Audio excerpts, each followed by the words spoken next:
મારું નામ છે વાઘેલા પારસ મહેશભાઈ. હું ધોરણ 6 માં અભ્યાસ કરું છું. હું આજે તમને જળ એ જ જીવન વિશે કંઈક કહેવા માંગુ છું, તો આપ સૌ શાંતિપૂર્વક સાંભળજો એવી મારી નમ્ર વિનંતી.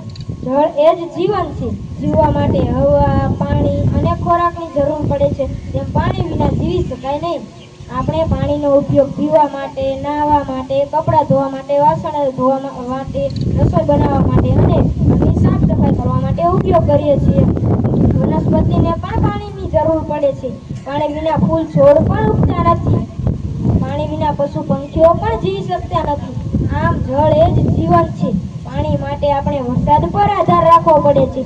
જે વર્ષે દુષ્કાળ પડે છે તે વર્ષે મનુષ્યો અને પશુ પંખીઓ ટળ વળે છે. ખેતરોમાં પણ અનાજ પાકતું નથી. દિવસે દિવસે પાણીનો વપરાશ વધતો જાય છે. આપણે તેનો જરૂરિયાતપૂર્વક અને વિવેકપૂર્વક ઉપયોગ કરવો જોઈએ.